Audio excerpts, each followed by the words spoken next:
எழுத்தாளர் எஸ்ரா அவர்கள் வந்து அவரோட சிறிது வெளிச்சம் புத்தகத்தில் ஒரு பிரிட்டன் ரைட்டரை பற்றி சொல்லியிருப்பாங்க. அதை நான் முன்னாடி வீடியோலேயே வந்து சொல்லிட்டேன். அவரோட பேர் வந்து ஐஆர் தராஃப் அப்படின்னு. அவர் எழுதின சைவ காலனிகள் அப்படின்ற ஒரு கதையுமே வந்து இதில் பதிவு பண்ணியிருக்காங்க. அது என்னென்னா வந்து ஒரு செருப்பு தைக்கிற தொழிலாளி வந்து நான் வந்து சைவ செருப்பு தான் தப்பேன் அப்படின்றாரு. அந்த சைவ காலனிகள் அப்படின்னா ஒரு மரக்கட்டையிலானது, இல்லைனா வந்து அந்த பனை இலை வச்சுது, அதை மட்டும் தான் நான் பனை மரத்தில் வச்சு பண்ணுறது, இதெல்லாம் நான் பண்ணுவேன். நான் வந்து விலங்குகளை கொன்று அதுலேருந்து வர்ற தோலில் அந்த தோல் செருப்பு நான் பண்ண மாட்டேன் அப்படின்னு சொல்கிறாரு. அந்த ஊரில் யாருக்குமே வந்து இவர் பண்ணுறது பிடிக்கல. இவர் வந்து மரக்கட்டையிலையும் பனை இலையிலையும் இந்த மாதிரி சைவ காலனிகள் தான் நான் பண்ணுவேன்னு சொல்லி அடம் பிடிச்சிக்கிட்டு இருக்கிறது வந்து யாருக்குமே பிடிக்கல. எல்லாமே வந்து யார் தோல் செருப்பு விற்கிறாங்க, ரெடி பண்ணுறாங்களோ அவங்கள்ட்ட போய் தான் எல்லாமே வாங்குறாங்க. ஆனாலும் இவர் வந்து தொடர்ந்து அதில் வந்து உறுதியாக இருக்கார். தோல் செருப்பை நான் பண்ணவே மாட்டேன்னு. ஒரு டயத்துக்கு மேலே இவருக்கும் இவர் ஒய்ஃபுக்கு வந்து ரொம்ப சண்டை வருது. அவங்களும் நிறைய வாட்டி சொல்கிறாங்க, கேட்க மாட்டுறாரு. அவங்களும் வந்து இவரை விட்டுட்டு போயிடுறாங்க. ஆனால் மறுபடியும் அதே மாதிரி விலங்குகளை கொன்று நான் வந்து அந்த தோல் செருப்பு பண்ண மாட்டேன், சைவ காலனிகள் தான் பண்ணுவேன், அந்த மரக்கட்டையை வச்சு பண்ணுவேன் அப்படின்னு சொல்லி போராடி பண்ணிக்கிட்டே இருக்காரு. யாருமே வந்து வாங்கவும் மாட்டுறாங்க. திடீர்னு ஒரு கார் வருது. ஒரு பணக்கார பெண்மணி வந்து இறங்கி எனக்கு வந்து ஒரு செருப்பு வேணும் அப்படின்னு சொல்லி சொல்கிறாங்க. அதுக்கு இவர் சொல்கிறாரு, என்கிட்ட வந்து தோல் செருப்புலாம் இல்லை, நீங்கள் பக்கத்தில் போய் பக்கத்து கடைகளில் கேளுங்க அப்படின்னு சொல்லி சொல்கிறாங்க.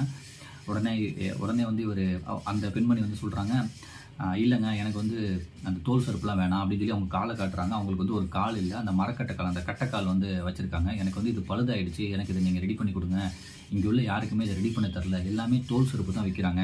ஸோ நீங்கள் தான் வந்து இந்த சைவ காலனிகள் அப்படின்னு சொல்லிட்டு மரக்கட்டை அந்த பனை அதில் வச்சு தயாரித்ததெல்லாம் நீங்கள் பண்ணுறீங்க, எனக்கு இந்த மரக்கட்டையை ரெடி பண்ணி கொடுக்க முடியுமான்னு கேட்டோன்னே இவர் சந்தோஷமாக ரெடி பண்ணி கொடுக்குறாரு. உடனே அவங்க என்ன சொல்கிறாங்கன்னா, என்கிட்ட கொஞ்சம் நிறையா பணம் இருக்குது, நீங்கள் என்னோட வந்துருங்க, நம்ம இந்த மாதிரி நிறைய மரக்கட்டையில் செய்கிற ஒரு காலனிகள்லாம் நம்ம ரெடி பண்ணி யார் யாருக்கெல்லாம் கால் ஊனமாக இருக்கோ நம்ம எல்லாத்துக்கும் கொடுத்து உதவி செய்வோம் அப்படின்னு சொல்லி அவரை காரில் கூட்டிகிட்டு போகிறது அந்த கதை முடியுது. இந்த கதையை மட்டுமே முடிச்சது இல்லாமல் அவர் வந்து ஒரு நிறைய கேள்வியுமே கேட்குறாரு. ஸோ அது என்னென்னா, இது படித்து கடந்து செல்ல வேண்டிய ஒரு கதையல்ல, நம் கவனம் கொள்ள மறந்ததை நினைவூட்டும் கதை. ஒரு நிமிடம் யோசனை செய்து பாருங்கள். சென்னை போன்ற பெருநகரில் எவ்வளவு செருப்பு கடைகள், எத்தனை விதமான செருப்பு வகைகள், எவ்வளவு ஆயிரம் விலை. ஆனால் உடற்குறைபாடு உள்ளவர்களுக்கான செருப்பு கடைகள், செயற்கை உறுப்புகள் விற்பனை செய்பவர்கள் நம் கண்ணில் படுவதே இல்லை. சேவையாக செய்து வருபவர்களை கூட மக்கள் கவனத்தில் கொள்வதே இல்லை.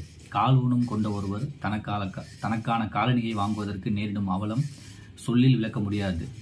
சாப்பிடவும் சுகிக்கவும் என சுயலாபங்களுக்கு மட்டுமானதல்ல வாழ்க்கை, அதை அர்த்தப்படுத்திக் கொள்வது நம் கையில் தான் இருக்கிறது அப்படின்னு சொல்லிட்டு முடிக்கிறாங்க. ஸோ வாய்ப்பு இருந்தால் இந்த புத்தகம் படிங்க.